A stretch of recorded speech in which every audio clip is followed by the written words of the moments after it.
Hello, all my gay best friends out there, my GBFs, my BFFs, everybody. Hello, I hope you're having a wonderful day wherever you are. It is a gorgeous day here in Orlando, Florida. I am just sitting here, sipping on a beverage, and I want to talk to you guys about something that kind of is a little very near and dear to my heart, and it's kind of like a therapy session for me. Woo, hope not. Hope this does not result in tears. All right, so I'm sitting here in my new studio area, just checking out the stats, and I blew out this candle I'm burning. And the candle I'm burning right now is called Hansel and Gretel, and I believe it was specially made for me by a friend in West Virginia. It was a Christmas present, not from 2019, but from 2018, and I just started burning it today, and there's a reason for that. All right. Whew, here we go. So, if you were to walk around my house, you would think that I lived in a store or a tag sale, a garage sale, something along those lines, because I keep tags on just about everything I purchase. The chair I'm sitting in right now still has the tag on it from Home Goods. I shit you not. I actually got a little upset because it used to have 2 tags on it, and somebody sat in the chair and one of the tags ripped off. And it's not because I'm going to return it one day, because I'm not. It's just not going to happen. And this is why I thought of this. When I blew out this candle from my friend, who had specially made for me, and the reason why I waited so long to light it is because I'm afraid that what I have will go away. I don't know how many of you can relate to this or not.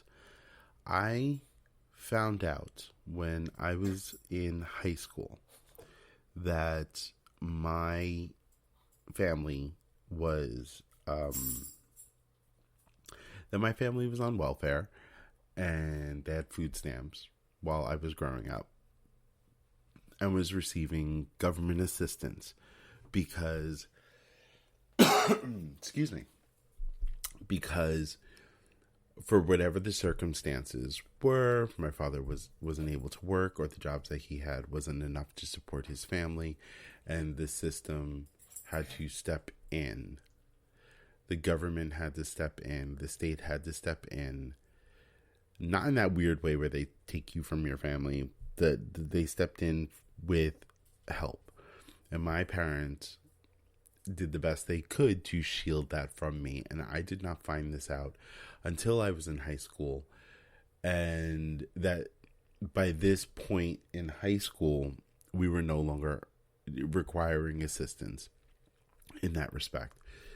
But it made me look back on all the times I had grown up and the things that my family did for their children. I do have a sister who's about 5 years younger than me. It was the 4 of us that lived in this house. We were not close to any family members outside of our house, for the most part. And ooh, can't believe I'm talking about this. God. But so I was always afraid that what I had could go away. I've always lived with that fear inside of me, no matter how hard I worked, no matter how much I prepared. The rug would get pulled out from under me. And as a young adult living on my own, the rug has gotten ripped out from under me several times. I was homeless for about 7-8 months, living out of my car, couch surfing when I could,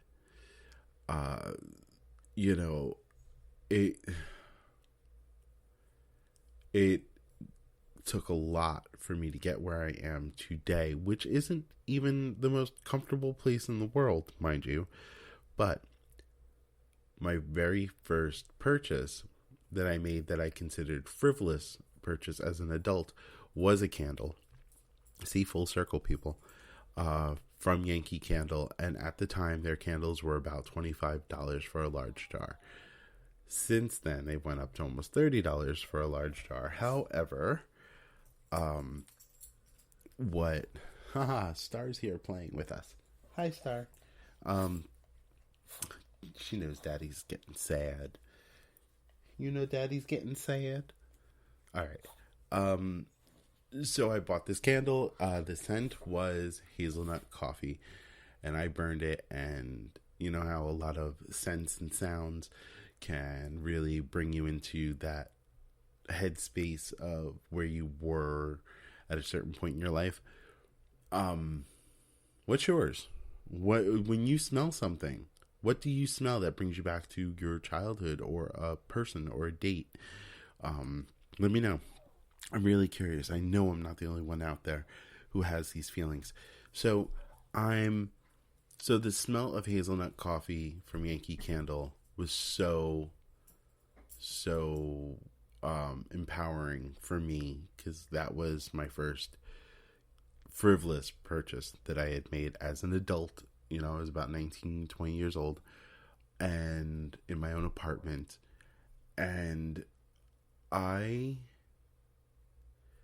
was so upset that after burning this candle and it kind of going away, that when I wanted to purchase it again a couple of years later to relive that smell, it was gone. Yankee Candle didn't make it anymore, and I was just afraid that all the things in my life were just going to get taken away from me.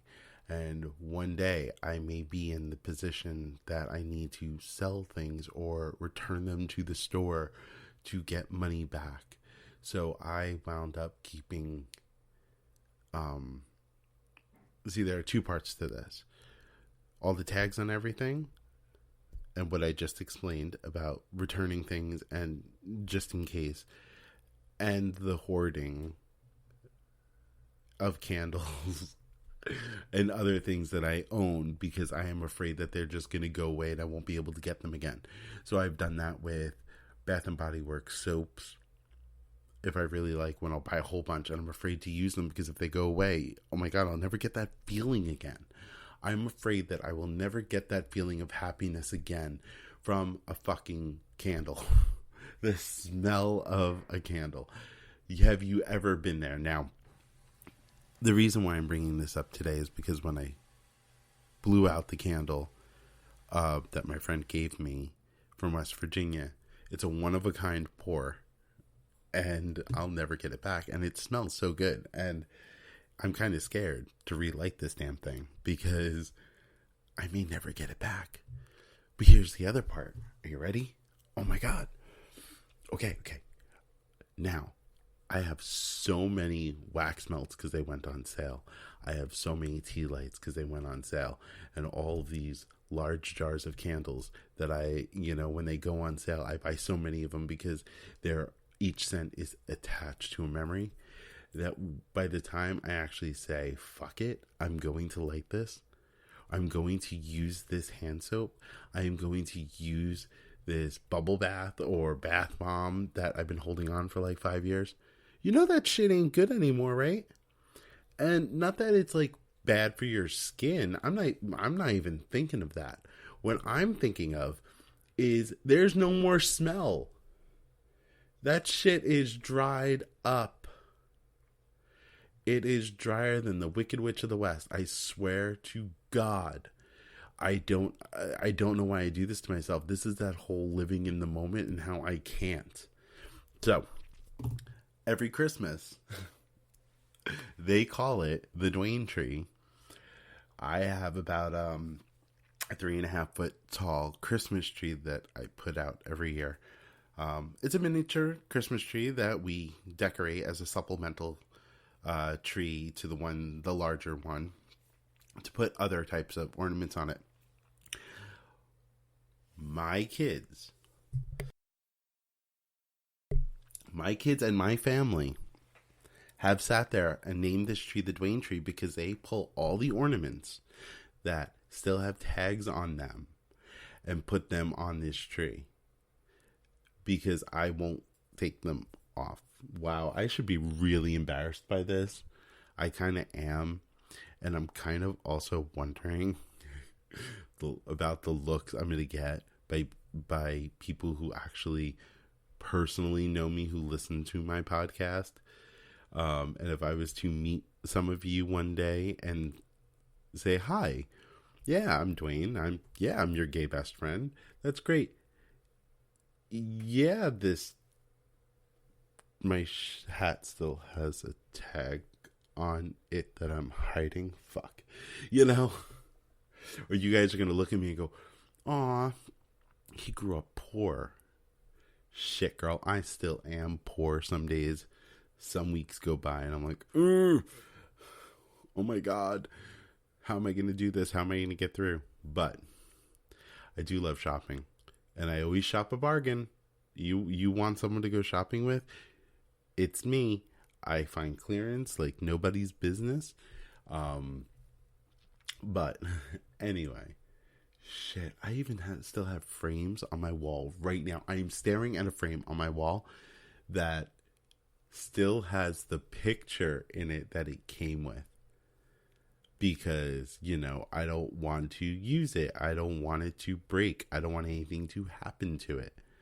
But the day I decide to actually say, fuck it, and put a picture in it, I'm going to take the backing off of that frame, and it's going to be so old and crumbly and shit that it's just going to break on me.